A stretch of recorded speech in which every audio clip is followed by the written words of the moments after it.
भारत के चंद्रयान 3 के बाद अब रूस ने भी मून मिशन लूना 25 लॉन्च कर दिया है। इसे लूना ग्लोब मिशन के नाम से भी जाना जाता है। 11 अगस्त की सुबह 4:40 के करीब अमूर ओब्लास्ट के वास्तवनी कॉस्मोड्रोम से लूना 25 लैंडर मिशन को लॉन्च करने का काम किया गया। मॉस्को से करीब 5500 किलोमीटर पूर्व में स्थित अमूर ओब्लास्ट के वॉचटोनी कॉस्मोड्रोम से लूना 25 की लॉन्चिंग की गई। रूस का मून मिशन लूना 25 पिछले 47 साल में चांद पर अंतरिक्ष यान भेजने की रूस की यह पहली कोशिश है। रूस ने 1976 में अपना पहला मून मिशन लॉन्च किया था। शुक्रवार को लॉन्च किए गए मिशन के तहत रूस का अंतरिक्ष यान चांद के दक्षिणी ध्रुव पर उतरेगा। माना जा रहा है कि यहां पानी हो सकता है। इससे पहले 14 जुलाई को भारत ने चंद्रयान 3 लॉन्च किया था। चंद्रयान 3 भी चांद के दक्षिणी ध्रुव की सतह पर उतरेगा। इसरो ने लूना 25 की सफल लॉन्चिंग पर रोसकॉस्मोस को बधाई भी दी है। रूस और भारत के इस मून मिशन की होड़ चीन और अमेरिका के मून मिशन से भी है। अमेरिका और चीन ने चांद के दक्षिणी ध्रुव पर अंतरिक्ष यान उतारने के लिए एडवांस मिशन शुरू किया है। रूस की स्पेस एजेंसी रोसकॉस्मोस के मुताबिक लूना 25 को सोयूज 2.1 में रॉकेट से लॉन्च किया गया। ये रॉकेट 46.3 मीटर लंबा है। इसका वजन 313 टन है। वहीं लूना 25 में रोवर और लैंडर है।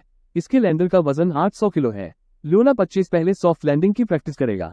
उसके बाद ये चांद की मिट्टी के नमूने लेने और उनका विश्लेषण करने का काम करेगा। लूना 25 के रोवर का आकार छोटी कार के बराबर है।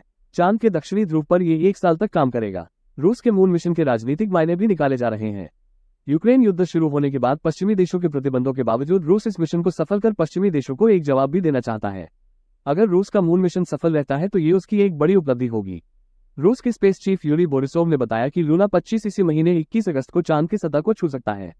लूना 25 की लॉन्चिंग में सोयूज 2.1 बी रॉकेट का इस्तेमाल किया गया। ये रॉकेट करीब 40.3 मीटर लंबा है। इसका व्यास 10.3 मीटर है। इसका वजन 313 टन है।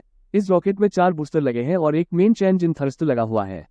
चंद्रयान 3 के रॉकेट की तुलना में ये बेहद ही ताकतवर रॉकेट है।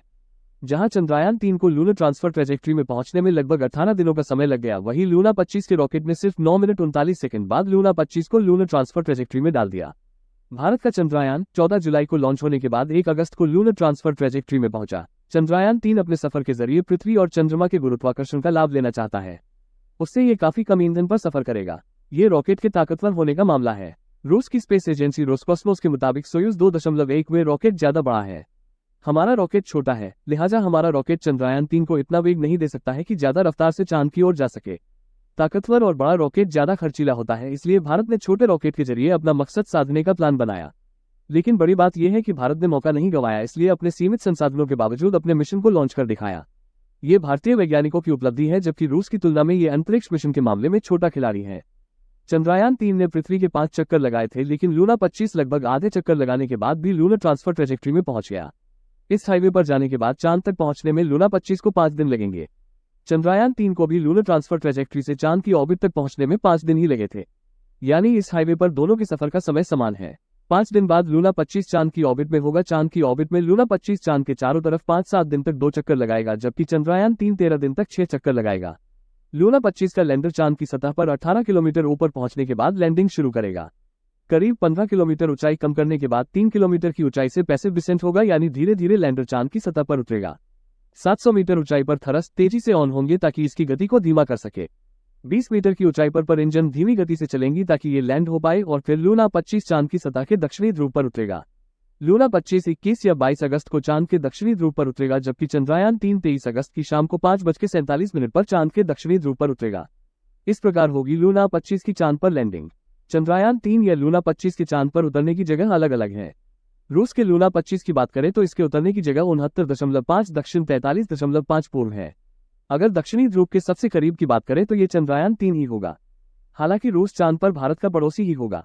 दोनों के बीच इस दौरान सिर्फ 118 किलोमीटर की दूरी रहेंगी। देखने वाली बात होगी कि दक्षिणी ध्रुव पर उतरने की ये रेस कौन जीतेगा, चंद्रयान 3 या लूना 25। आपको क्या लगता है कौन जीतेगा, चंद्रयान 3 या लूना 25? दोस्तों, अगर वीडियो पसंद आया हो तो कमेंट सेक्शन में जरूर बताना और वीडियो को लाइक, शेयर और चैनल को सब्सक्राइब करना मत भूलना। आपका दिन शुभ हो। जय हिंद, वंदे मातरम। दोस्तों, देश दुनिया की हर खबर का अपडेट्स लेकर आपके लिए आते रहेंगे प्रतिदिन रात 9 बजे। देखना ना भूलें। दोस्तों, हमारे चैनल विपिन वाइब्स को लाइक सब्सक्राइब करना ना भूलें। ये वीडियो देखने के लिए धन्यवाद। ये न्यूज रिपोर्ट आपको कैसी लगी, कृपया कमेंट सेक्शन में जरूर बताएं। धन्यवाद।